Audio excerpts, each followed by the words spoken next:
Hello, my name is Amanda Weyant, and I will be talking today about unemployment among homeless youth, about implementing collaboration to overcome barriers. This presentation was created for all of you, the Board of Directors of Garden Pathways, by myself, Andrew Boutros, Yeshimi Jamsho, and Susan Mannion, as part of the curriculum at Arizona State University. 3.48 million. That's the number of young adults ranging in age from 18 to 24 who experience homelessness in the United States in a typical year. And up to 71% of that 3.48 million are unemployed. That amounts to about 2.47 million youth. So what does this mean? It means that 3.48 million young people are sleeping in doorways, under bridges, or on their friends' couches, or if they're among the lucky ones, in a shelter every night. And when they wake up in the morning, 2.47 million have no job to go to. On average, about 2/3 of homeless individuals are able to stay in shelters. That leaves about 1.1 million youth on the streets each year. These are some pretty staggering numbers that should inspire all of us to action on how to fix this issue. But how did we get here? What are the causes of homelessness in this young population? Well, there are many, but the most prevalent is being expelled, suspended, or having quit high school. That, of course, makes them either unemployable or at the very least underemployable. Additional causes include mental health issues, transitioning out of foster care, drug addiction, and previous incarceration. All of these causes also increase the homeless youth's unemployability.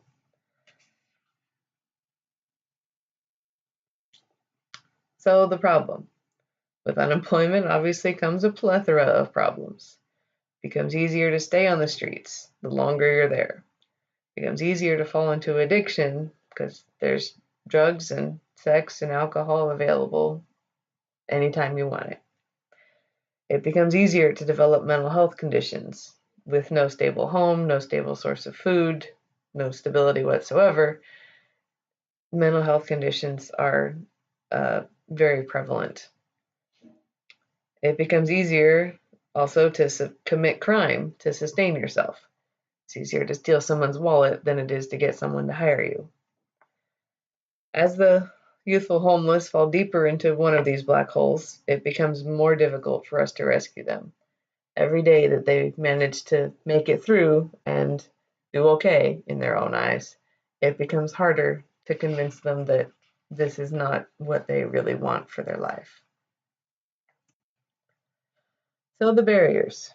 Once we've identified the problems with unemployment, now we can solve these issues. And before we can solve the issues, we have to understand what barriers lay in the way. Resilience is the ability of a homeless person to be able to adapt to street life. In the case of trying to help them, resilience actually hurts us, our ability to get them off the streets. Because the longer they're on the streets, the better they become at being self-reliant and the more they disassociate themselves from society. Access to services. Real and or perceived difficulty in accessing services, along with having to share their personal history multiple times due to intakes with a variety of providers at different agencies, present barriers to youth attempting to get help.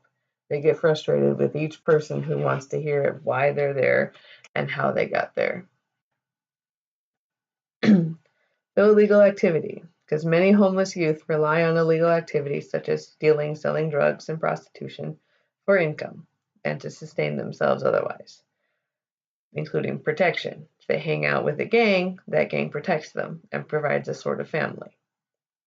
But those who engage in these types of behaviors are more likely to experience continued unemployment and homelessness. So as mentioned earlier, the greatest predictor for homelessness in the 18 to 24-year-old population is lack of a high school diploma. These youth are among the most vulnerable in our society for poverty, human trafficking, mental health issues, HIV, and substance abuse. Mostly due to their lack of education. They don't understand what risk they're putting themselves at. They think they're invulnerable to all of these things, most especially HIV. They think that's for other people. I'm not going to get that. And they think that they're going to keep themselves safe when they're really putting themselves at great risk. And lastly, we have to consider that these young people simply do not have support systems in place in the form of family, friends, classmates, or even mentors. Someone that they can turn to for help and advice other than those who find themselves in the same homeless and hopeless predicament. So the solution is education. But how do we go about fixing the problems associated with unemployment with the homeless young adults? Since their primary cause is a lack of a high school diploma, the first place we can start is by providing a much needed education. But how do we do that? By having facilities open and available with computer access so that online degrees can be earned. By guiding, mentoring, and tutoring those who are having difficulty completing that goal. And for those who can't get the diploma online, by giving them access to high school classrooms day or night for those who need that experience to excel. Some people find it very difficult to function in an online environment because they aren't self-motivated. They need a teacher standing over their shoulder telling them when the deadline is and when they need to get their assignments done. In addition, by getting these students to see the opportunities that await them by just taking this first critical step, and that life on the streets doesn't have to be all that they have to look forward to in their future. They can do it. They are capable, and we will be with them every step of the way until they reach their goal.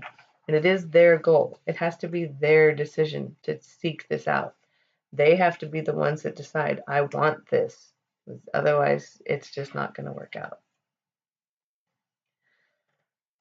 Next, or perhaps simultaneously to the education piece, service providers must collaborate and cooperate in making these services accessible and available to homeless youth.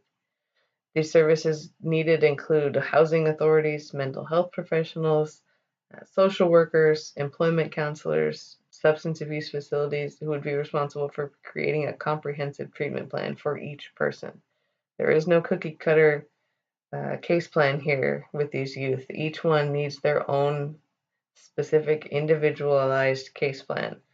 They need to feel that they have input into what they're being asked to do, what they think will help them. They need somebody standing behind them to be in their corner, to let them know that they can do this, and working with them, not telling them what to do. They have plenty of adults their whole lives who have told them what to do, but working with the youth, collaborating with the youth to give them the services that they think they need, to give them the life that they want. And also collaborating with multiple agencies so that they don't have to tell their story so many times. To have housing authority, mental health, social workers, employment counselors, and substance abuse counselors all in the same facility can allow these youth to go to one place where they can get all of the help that they need to get a job, to get off the streets, and to become the person that they want to be. But first, they have to be able to access the services. Once we have them educated and armed with an individual comprehensive treatment plan, it's critical that employment services be made available to them in a place that they can get to. This would have to include everything that leads up to securing a job. Once you've gotten them to the point where they're ready to be employed, they need to learn how to write a resume, how to dress for an interview, be provided with appropriate interview clothing, be taught how to conduct themselves during an interview, what they need to do after the interview, for example, following up with a thank you note. Then, of course, training on how to keep the job. Once you get it, that's not the end. Many of these youth have never been employed before or never had anywhere they needed to be at a specific time each day, never had to deal with difficult people without yelling at them or cursing at them. They will need help to very delicately navigate this new terrain. The do's and don'ts of what to do for new employees, because the unemployment rate is considerably higher for homeless youth with mental health conditions. Additional assistance will very likely be needed for that particular population. Often, the burden of improving the lives of these youth fall on the mental health agencies, who may or may not be fully equipped to handle this by themselves. They're trained to treat mental health conditions, not necessarily to show somebody how to handle being in a job where they've never had a job before. So for that population, they need reinforcements in terms of additional personnel, specialized treatment, and training programs need to be provided not just to the youth, but to the staff as well. Because this all comes down to establishing trust with these homeless youth.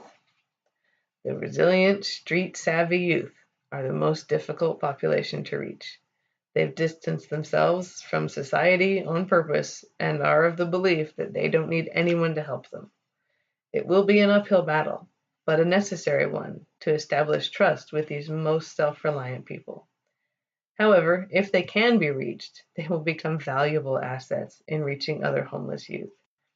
Research has shown that peer-based intervention programs, which are group-oriented and designed to be led by youth, are the most successful programs simply because the participants are more willing to be honest and receive advice from someone who's close to their own age and who has experienced some of the same things that they have and overcome them and gotten out. Results have shown significant positive outcomes, and the participants have been much more willing to take responsibility for their actions and consequently make a change when the group leader is a peer rather than a professional with no direct experience trying to tell them what to do. The next solution, part of the solution, is getting the youth involved. You can see all these logos on the bottom. Youth agencies are powerful. Youth are powerful. In order to make this all work, the youth themselves must be an integral part of the process. Research recommends including youth as active participants in advisory boards that make decisions that impact them as a means of gaining more knowledge as to how the youth are impacted by specific policies and of avoiding negative consequences. Including the youth's opinion and ideas can be a means of fostering positive relationships with service providers built on mutual trust and respect, which will not only improve the youth's willingness to access needed services, resulting in more positive outcomes, but also give the youth a boost in their confidence, give them a purpose, a reason to get up in the morning, something that they do. Many homeless youth who have been homeless are champions for other homeless youth. They get involved in organizations and they create their own organizations because they know what these youth need. Getting the youth buy-in is the most vital part to making all of it work. If you have a group of professionals, that's excellent, but they need to have a background in what these youth are really dealing with and in what the youth really need from a service provider to get their buy-in into what the agency is trying to offer. In conclusion, I'd like to thank you for your attention and participation in our presentation. I look forward to working with you towards a resolution for the growing problem of unemployment in the 18 to 24-year-old homeless youth. Together, we believe that we can build a sustainable program that provides positive outcomes for everyone involved.